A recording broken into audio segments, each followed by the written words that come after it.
Okay, so let's jump right in. We're going to explore this really fascinating, kind of counterintuitive idea today that the very act of doing good things can actually be, well, spiritually harmful. I know it sounds weird, right? How could that possibly be? Well, let's unpack what we're calling the good person's paradox. So let me just start with this question, just to get you thinking. Can our good deeds, our acts of charity, our moral discipline, all the stuff we're supposed to do, can they actually be dangerous? The argument we're digging into today suggests that, yeah, without the right mindset, the answer is a pretty shocking yes. To get our heads around this, let's look at a classic example, the Pharisee. Now, on the surface, his prayer sounds like a pretty solid resume of good behavior, right? He's fasting, he's giving tithes, he's avoiding all the big sins.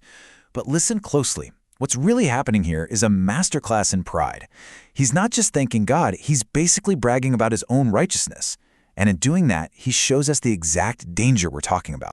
And this spiritual poison, it actually has a name, vain joy. It's that little feeling of self-satisfaction we get from our own good deeds.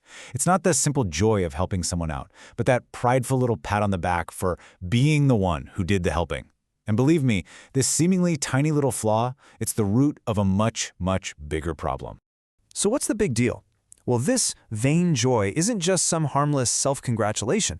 It can spiral into 7 distinct and, frankly, spiritually ruinous harms. That's right, 7. It's like a cascade effect, where one subtle little mistake in our motivation just branches out and creates a whole host of spiritual issues. So, let's take a look at the full roadmap of the damage this can cause.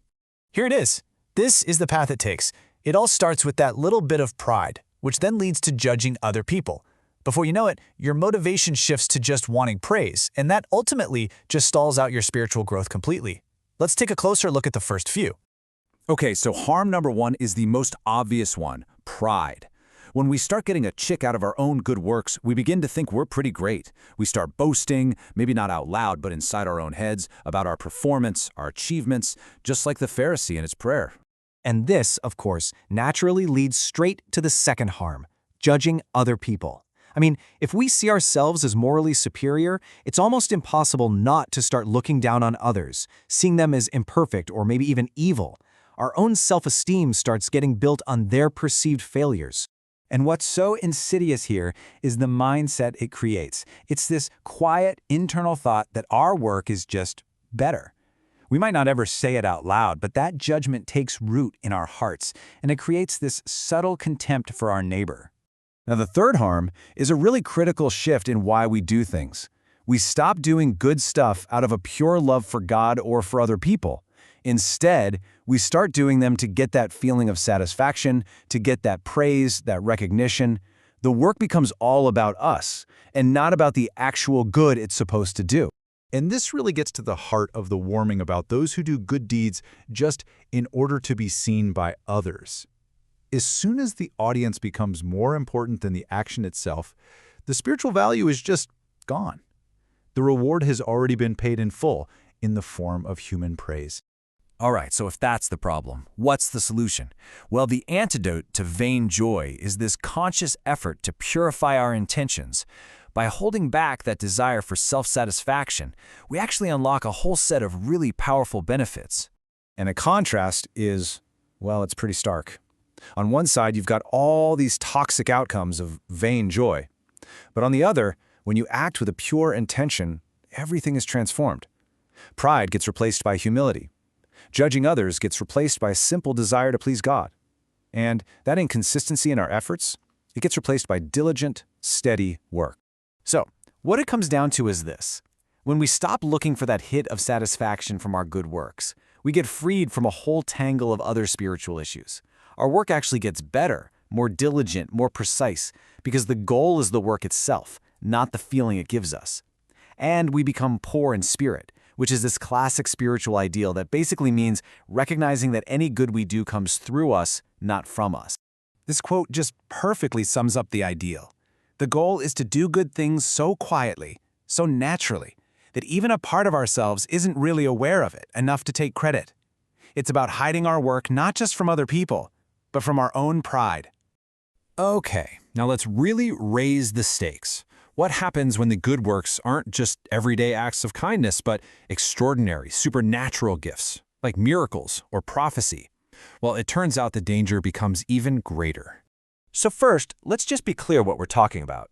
We're talking about supernatural goods. These are gifts from God that go way beyond normal human abilities. Think of things like healing the sick, prophesying the future, working actual miracles. These are things that clearly come from a divine source. And this is the key question, isn't it? If God gave you the power to perform a miracle, why shouldn't you feel good about it? I mean, it seems totally logical to rejoice in a gift you've been given. But the trap here is even more subtle and honestly, way more dangerous. See, the danger is that rejoicing in these gifts, focusing on the power and the spectacle of it all, can lead to some deep spiritual harm. A person can become deceived and start to believe that the power is actually their own. And this fuels vainglory and can, ironically, lead to a total loss of the very faith that the gift was built on. St. Paul just puts this into such stark perspective. He says, you could have enough faith to literally move mountains, a truly incredible supernatural power. But if you don't have charity, that is, pure, selfless love, the act itself is worth absolutely nothing. The intention, the love behind the act, is so much more valuable than the miracle itself. And that brings us to the final and most crucial takeaway of this whole thing. If the value isn't in the work or even in the miracle, then where is it? Well, the true reward lies in cultivating a quiet and humble heart. This really gets to the core insight. God isn't looking at how grand our accomplishments are. What truly matters is the internal state of our soul when we do something.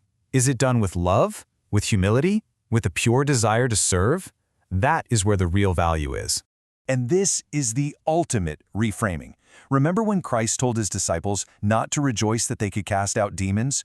He told them to rejoice instead in something far more fundamental, far more secure, that their names are written in the book of life. The goal isn't spectacular deeds, it's a secure relationship with the divine. And so we end with a question for you to think about. What is the real, lasting value of a good deed that absolutely no one ever sees? Based on everything we've explored today, the answer seems to be everything. Thanks for watching.